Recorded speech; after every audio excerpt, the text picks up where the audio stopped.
Pessoal, tudo bem? Bem-vindos então à parte 4 da aula 2 da disciplina Diferença Causal em Epidemiologia. Esse vídeo então é sobre esse assunto, identificação e ajuste para vieses. Então, nessa parte da aula nós finalmente vamos ver como utilizar os DAGs, esse conjunto de regras e nomes que a gente aprendeu até agora, para efetivamente identificar a presença de viés na nossa análise com base no DAG e utilizar esse DAG para desenvolver ou pensar em formas de eliminar ou de minimizar esses vieses, permitindo então que a gente consiga estimar o efeito causal da nossa exposição sobre o nosso desfecho.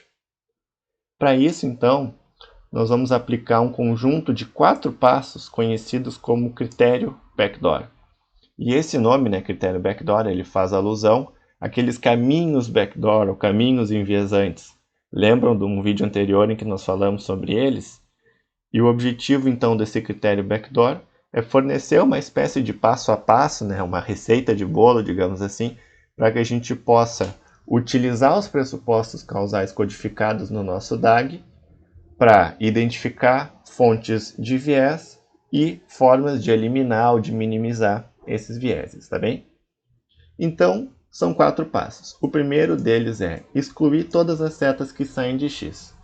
Gente, setas que saem de X indicam o quê? Indica os efeitos que X tem sobre outras variáveis, certo? Se a gente exclui todas as setas que saem de X, o que a gente efetivamente está fazendo? A gente está assumindo que X não causa nenhuma outra variável, certo? Porque não tem nenhuma seta que sai de X. Se X não causa nenhuma outra variável, X não causa Y, certo? E por que a gente faz isso? Por que a gente quer ter um gráfico em que X não tem efeito causal sobre nada, incluindo Y? Porque nesse gráfico, gente, em função da gente excluir todas as setas que saem de X, não tem como ter um caminho causal de X até Y, certo? Todos os caminhos causais de X até Y vão ser eliminados através do passo 1. E por que a gente quer fazer isso? A gente quer fazer isso porque no gráfico que sobrar, qualquer caminho que sobre entre X e Y só pode ser um caminho não causal, certo? Porque todos os caminhos causais foram eliminados através do passo 1. Então a gente aplica esse passo 1 para simplificar um pouco o nosso gráfico, de forma que os caminhos que sobram após a aplicação do passo 1 são apenas caminhos não causais, ok? Bom, então, apesar de os caminhos que sobrarem serem não causais, eles podem ser de dois tipos. Eles podem ser abertos ou fechados. E é lógico que a gente só vai se preocupar com os caminhos não causais abertos, porque os caminhos não causais fechados estão fechados. Por eles estarem fechados, eles não induzem uma associação entre X e Y. Isso nós aprendemos com base no critério de compatibilidade dos DAGs que nós estudamos na parte 3 dessa aula, tá? E a grande questão aqui no passo 2, gente, é o seguinte: se houverem caminhos abertos de X até Y aqui no passo 2, todos eles são backdoor. Todos eles são enviesantes. Por quê? Devido ao passo 1. Então, notem como o passo 1 simplifica bastante a nossa avaliação do DAG. Depois do passo 1, a gente pode olhar para todos os caminhos abertos. E todos os caminhos abertos que sobraram após o passo 1 são caminhos então que a gente vai querer fechar, porque são caminhos enviesantes. Tá? Bom, então a gente passa para o passo 3, que é simplesmente bloquear todos os caminhos identificados no passo 2. Se todos os caminhos abertos identificados no passo 2 são backdoor, a gente quer bloquear todos esses caminhos para que esses caminhos não induzam uma associação não causal entre a exposição e o desfecho. Cuidado, gente! Ao tentar encontrar formas de bloquear esses caminhos, é importante não abrir outros caminhos backdoor ajustando para colliders, né? E também é importante a gente não ajustar para descendentes de X, porque descendentes de X são eventuais mediadores do efeito de X sobre Y. tá? Bom, após o passo 3, então, nós chegamos no quarto e último passo do critério backdoor, que é avaliar a associação entre x e y, e avaliar essa associação ajustando ela para um conjunto de variáveis que, com base no nosso DAG, né, bloqueiem todos os caminhos backdoor. Pensa então comigo, gente. A gente bloqueou todos os caminhos backdoor que a gente acredita que existam com base no nosso DAG, certo? E então a gente está testando a associação entre x e y nessa situação, né? Ajustando para as variáveis que fecham todos os caminhos backdoor. Bom, a gente espera que x e y tenham associação ou não. Lembram que para as variáveis terem associação, tem que haver pelo menos um caminho aberto entre elas, né? Bom, se a gente precisa que tenha pelo menos um caminho aberto entre elas, e a gente fechou todos os caminhos backdoor, né, através desse passo a passo, qual é a única situação em que x e y podem estar associados? Eles só vão poder estar associados, gente, se houver algum caminho causal, que lá no passo 1 a gente fingiu que não existia, mas que, lógico que pode existir, né?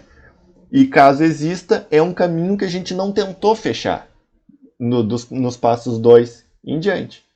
Então, no final, aqui no passo 4, a gente consegue testar o efeito causal ou medir, né, quantificar o efeito causal entre a exposição e o desfecho através de uma análise ajustada, porque a gente supõe, e isso é muito importante, eu vou voltar nisso mais adiante na aula, a gente supõe que a gente fechou todos os caminhos backdoor entre x e y. Como a gente fechou todos os caminhos backdoor entre x e y, os únicos caminhos que podem ter permanecido abertos entre essas duas variáveis são, então, caminhos causais. Gente, vamos ver, então, um exemplo para a gente tentar ter uma clareza um pouco maior em como funciona esse passo a passo e como a gente aplica, então, os DAGs para tentar estimar efeitos causais, tá? Vamos, então, aplicar o nosso passo a passo com base nesse DAG. Então, a gente construiu um DAG em que a gente tem a nossa exposição, o nosso desfecho e uma causa comum entre eles dois. Conseguem ver isso? Bom, esse é o DAG que a gente construiu com base no nosso conhecimento prévio sobre esse assunto, tá bem? Bom, vamos então aplicar o passo a passo. Passo 1, a gente exclui todas as setas que saem de x. A gente gera então esse DAG temporário, digamos assim, que é igual ao DAG anterior, à exceção de que essa seta aqui não existe, certo? Bom, no passo 2, então, a gente verifica todos os caminhos entre x e y que sobraram, vamos dizer assim, após o passo 1. Tá? No nosso exemplo aqui, nós vemos que só tem um caminho entre x e y no DAG temporário, que é o caminho x, u, y. Esse caminho, gente, como nós já discutimos, ele só pode ser enviesante. Por que ele só pode ser enviesante? Porque nós excluímos temporariamente a possibilidade de que x tenha um efeito causal sobre y. Tá? E esse caminho está aberto ou está fechado, pessoal? Esse caminho ele está aberto. Por quê? Porque ele não contém nenhum collider. Não contém nenhuma variável de colisão. Então aqui nós temos um caminho entre x e y que só pode ser enviesante em função do passo 1 e que ele está aberto porque ele não contém collider. Ou seja, nós temos uma possibilidade então de viés na nossa análise de associação entre x e y em função desse caminho backdoor aberto. Bom, então o que a gente vai fazer com relação a isso? A gente vai tentar fechar esse caminho backdoor aberto para que ele não introduza associação estatística não causal entre x e y. E nesse exemplo aqui, como é que a gente fecha esse caminho? A gente fecha esse caminho ajustando para pelo menos uma variável não collider no caminho. Lembram das regras de desseparação? Então, nesse caso aqui, Nesse caso aqui só tem uma, né, variável não collider no caminho, que é a variável u. Então, para fechar esse caminho x, u, y, nós faríamos análise de associação entre x e y, ajustando essa associação para a variável u. Bom, ao fechar esse caminho, né, no nosso exemplo aqui não tem mais nenhum outro caminho entre x e y. Então está terminado o passo 3. Então nós vamos para o passo 4, que é efetivamente testar a associação entre x e y, ajustando para u. Por que ajustando para u? Porque nós identificamos nos passos anteriores de que era necessário ajustar para u para fechar caminhos backdoor abertos. Bom, se houver associação, gente, entre x e y, qual é a única explicação para isso? Com base no nosso DAG original.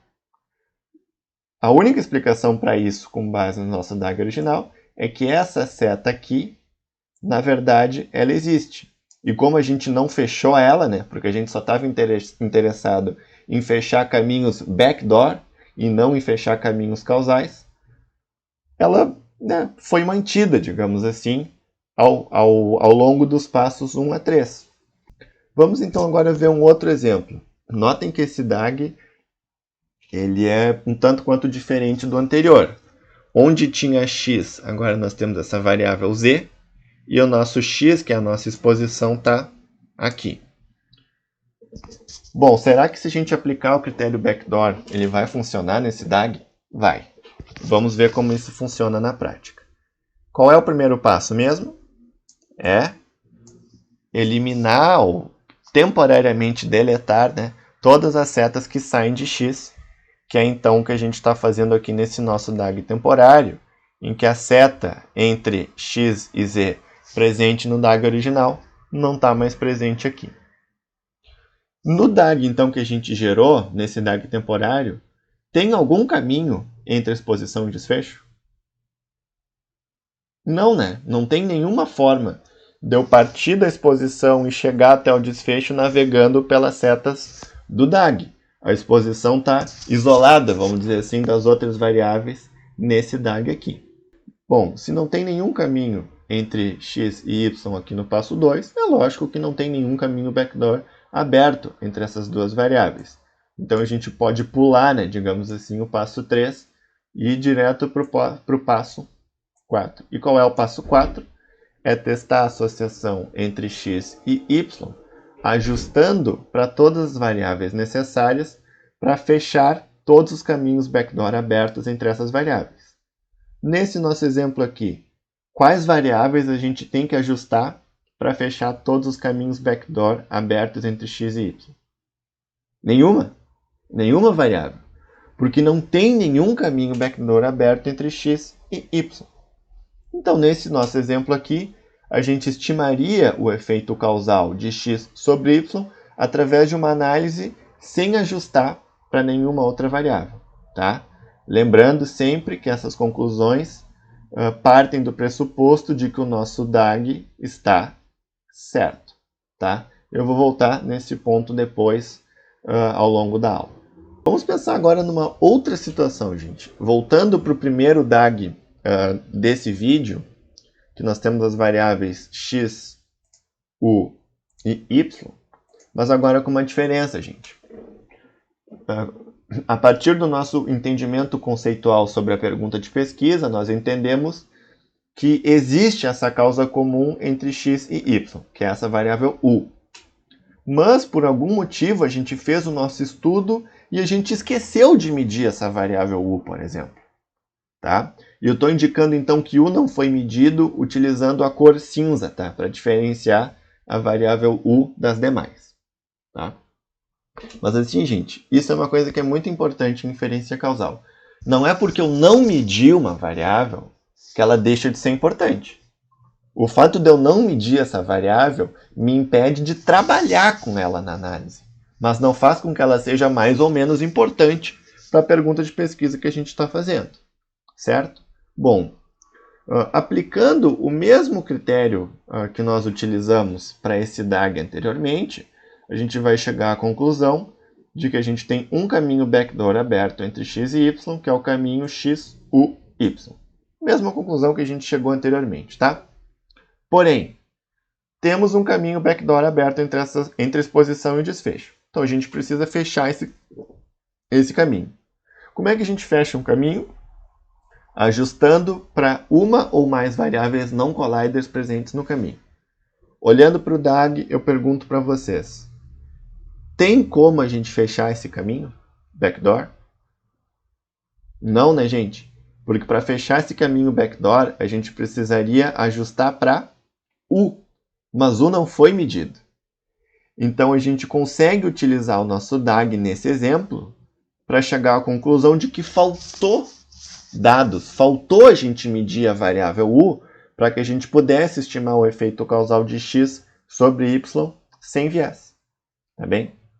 Então, esse exemplo aqui é muito importante para mostrar que quando a gente desenha o nosso DAG, a gente tem que pensar sobre todas as variáveis relevantes para o problema que a gente está representando no DAG. E isso pode sim incluir variáveis não medidas. E isso, por sua vez, pode fazer com que a gente chegue à conclusão, em alguns casos, de que, poxa, deveríamos ter medido essa, aquela e aquela outra variáveis para poder estimar um efeito causal, mas infelizmente não medimos. Tá? Então, sempre que forem desenhar o DAG, esqueçam se as variáveis foram ou não medidas no estudo de vocês. Pensem conceitualmente sobre quais são as variáveis relevantes para o problema de pesquisa em questão. Certo, pessoal? Vamos ver agora, então, gente, mais um exemplo, tá? Que é parecido, mas é um pouquinho diferente do último DAG que nós vimos, tá? Nós temos, então, novamente as variáveis x, u, y. U também, novamente, não foi medida, tá? Mas nós temos agora uma nova variável. Essa variável aqui, m, que foi medida, né? Notem que ela não está em cinza. E a gente consegue ver, olhando para o DAG, que m é um mediador do efeito de U sobre Y. Notem que no DAG anterior, o efeito de U sobre Y era direto. E aqui nesse DAG nós dizemos que esse efeito é mediado por essa variável m. Tá? Vamos aplicar então o critério backdoor sobre esse DAG e ver o que acontece. Passo 1, como sempre, né? Deletar todas as setas que saem de x. Então, nós vamos chegar aqui nesse DAG temporário, em que x não tem um efeito causal sobre y, certo? No passo 2, a gente olha para todos os caminhos que sobraram entre a exposição e o desfecho. E no nosso DAG aqui em questão, nós vemos que sobrou um caminho x, u, m, y. E esse caminho, ele está aberto, por quê? Porque ele não contém colliders. E ele é um caminho backdoor, né, gente, em função do passo 1. Beleza. Como ele é um caminho backdoor aberto, nós precisamos, para estimar o efeito causal da exposição sobre o desfecho, encontrar formas de fechar, né, de bloquear esse caminho. E como é que a gente bloqueia um caminho mesmo? Ajustando para uma ou mais variáveis não colliders presentes no caminho. Bom, então nós teríamos duas opções aqui nesse caso, né?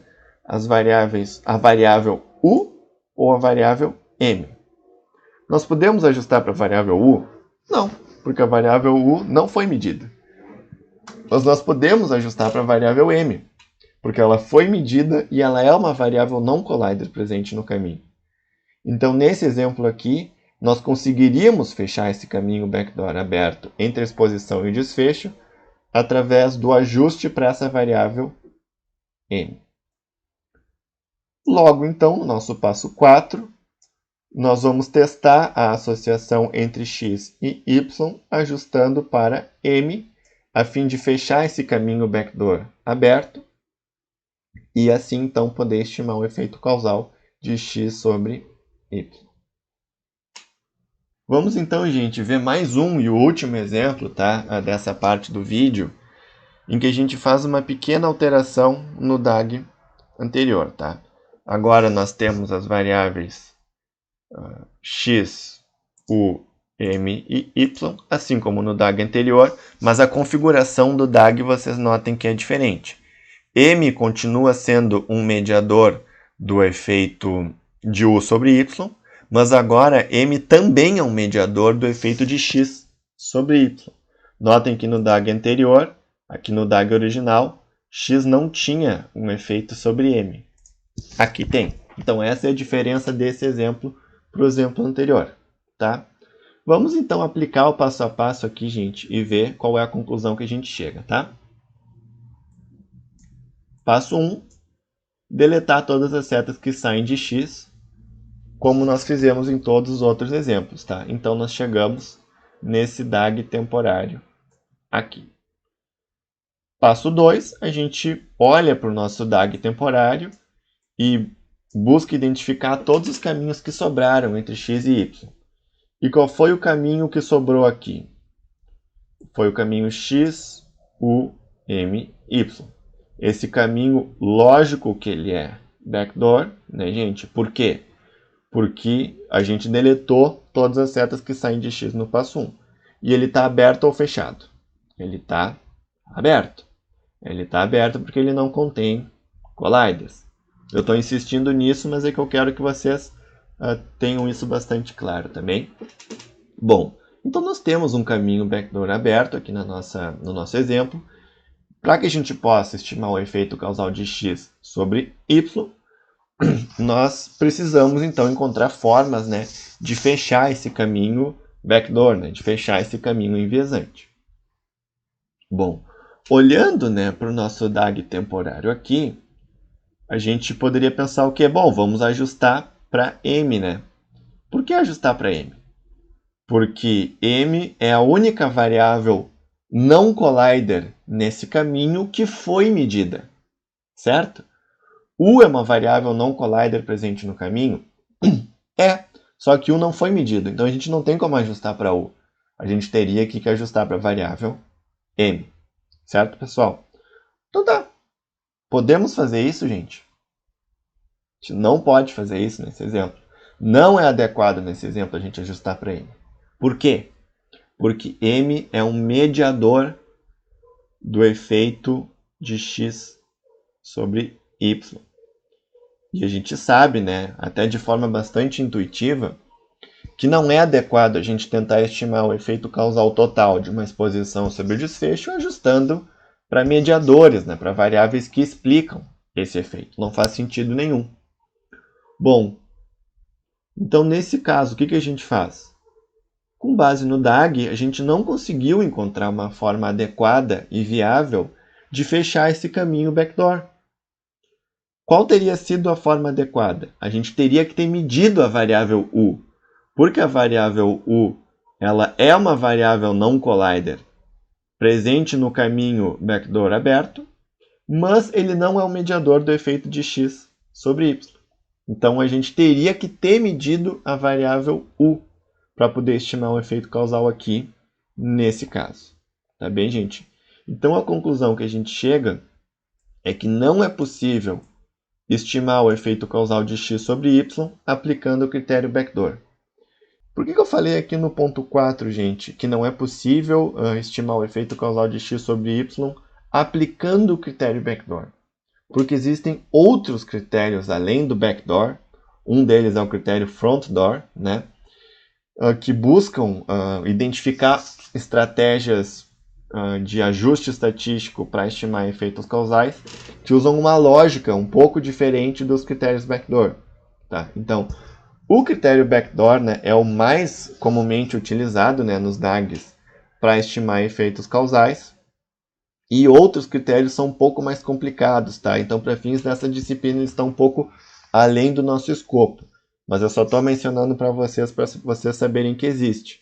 Mas para fins dessa nossa disciplina, a gente vai adotar apenas o critério backdoor como o nosso passo a passo, né, para identificar a presença de vieses e formas de ajuste para esses vieses, tá bem? Bom, gente, eu espero que tenha ficado claro, então, como que a gente utiliza, né, esse critério backdoor sobre o nosso DAG para identificar vieses e eliminar esses vieses através de ajuste estatístico, tá bem? Nas próximas aulas, então, nós vamos ver mais algumas aplicações dos DAGs relevantes para a inferência causal. Eu vejo vocês lá. Até a próxima!